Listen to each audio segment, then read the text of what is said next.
Amis de langue française, croyants, non-croyants, je partagerai avec vous aujourd'hui juste un verset, un petit verset qui se trouve dans Marc chapitre 6, verset 20. Et voici ce qu'il dit.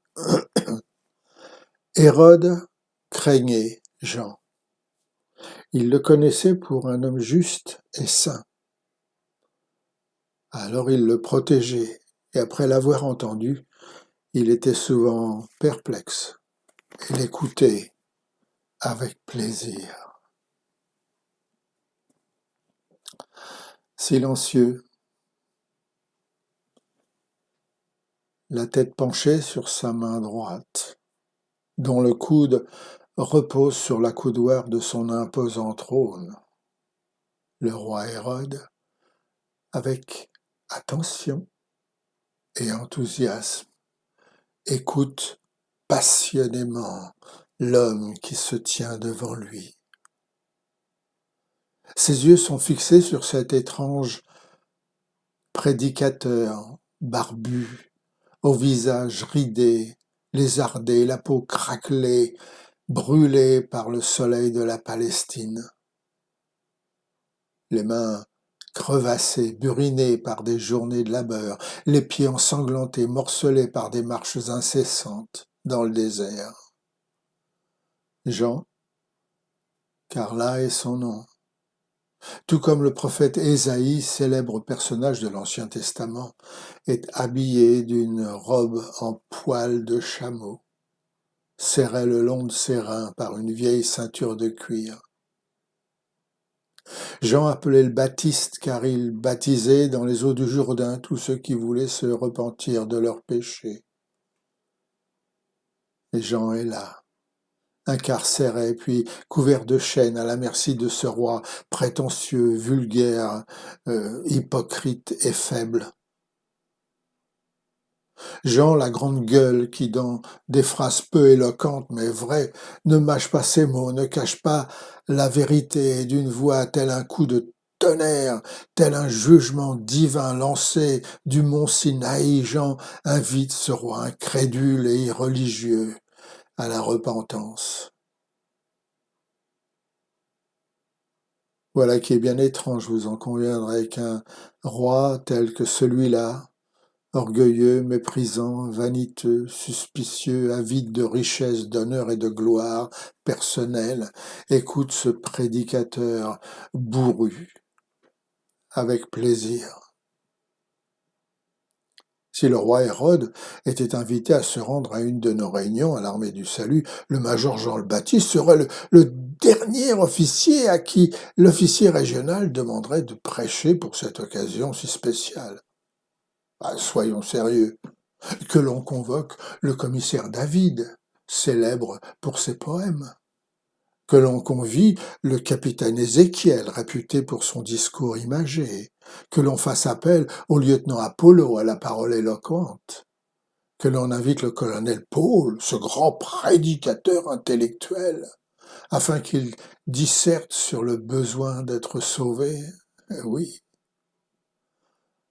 mais le major Jean le Baptiste, c'est sûr qu'il va créer un incident diplomatique, celui-là. Le roi sera profondément blessé, choqué, offusqué. Ah oui, quoi. Jean est un tyran spirituel.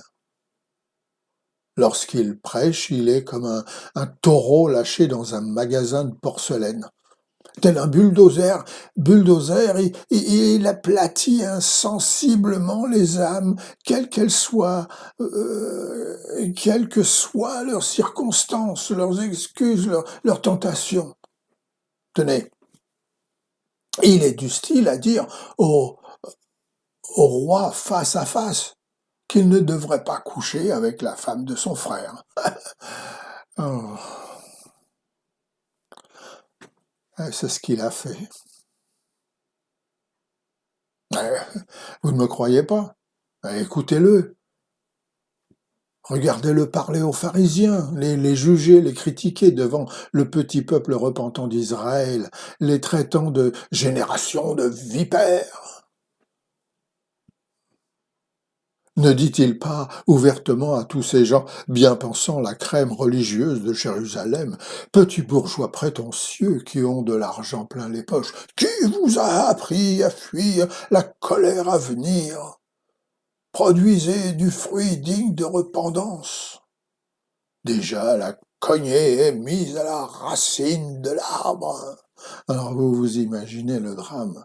Si jamais vous osiez inviter cet oiseau de mauvais augure à prêcher chez vous, ne soyez pas surpris si durant sa prédication, votre congrégation envahie par la peur se lève d'un bond dans votre église ou votre poste et se sauve à grandes enjambées dans toutes les directions et ne plus jamais revenir. Le problème, voyez-vous, est que le major Jean le Baptiste a beaucoup de mal à s'adapter à l'audience devant laquelle il prêche. Cela explique pourquoi il passe son temps dans le désert. Il serait donc le dernier à qui l'on demanderait de prêcher devant un roi. Et cependant, oui, c'est bien le roi qui fait demander Jean le Baptiste. Et la Bible de dire, c'est avec joie et attention que le roi Hérode écoute Jean le Baptiste. Voici donc notre leçon du jour. Nous ne sommes peut-être pas, aux yeux de nos responsables, un bon choix pour partager le message de salut en Jésus-Christ. Avez-vous observé son caractère? Avez-vous considéré sa personnalité? Mais regardez comment il s'habille. Sa façon malheureuse d'employer des termes pas très convenables, mais trop directs. Un manque d'éducation, sans aucun doute. Que connaît-il de la vie après tout? Passer son temps dans le désert. Vous trouvez cela normal, vous? À vos propres yeux, peut-être. Vous ne vous sentez pas à la hauteur du service que Dieu veut vous voir accomplir.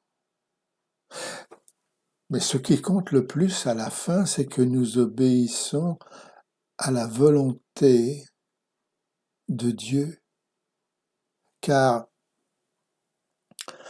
il a choisi les choses folles du monde pour confondre les sages, les choses faibles du monde pour confondre les fortes. Dieu a choisi les choses viles du monde et celles que l'on méprise, celles qui ne sont point pour réduire à néant celles qui sont, afin que nulle chair ne se glorifie devant Dieu, nous dit la Bible. Voilà pourquoi, en 1972, moi, Jacques Rouffet, et non sans peur, avec doute et de nombreuses prières venant de ceux qui allaient être responsables de moi, je fus accepté au Collège international de l'Armée du Salut de Londres. Vous êtes dans l'erreur si vous pensez ne pas être capable de servir Dieu, et doublement dans l'erreur si vous vous servez de cette excuse pour ne pas vous lever et prendre la décision d'obéir à sa volonté et d'offrir votre vie à son service. Alors, ma question est toute simple, qu'allez-vous faire? Retourner dans votre petit coin désertique, vous recroqueviller et essayer de penser à autre chose? Il y a quelque part des âmes perdues qui pleurent d'entendre votre message et qui, en l'entendant, donneraient leur vie au Seigneur Jésus-Christ. Dieu a besoin de vous. Votre Église a besoin de vous. L'armée du salut a besoin de vous. Le monde attend impatiemment votre décision. De votre engagement pour Dieu dépend le futur d'une multitude. Alors, n'hésitez pas. Aujourd'hui, la Bible dit, pas demain, aujourd'hui, en avant pour Jésus-Christ. Le reste n'a pas d'importance. soyez un évangéliste et annoncez la bonne nouvelle. Que le Dieu de paix vous rende capable de toute bonne œuvre pour l'accomplissement de sa volonté, et fasse en vous ce qui lui est agréable. Par Jésus-Christ, auquel soit la gloire au siècle des siècles. Amen. Que vous bénisse et vous garde.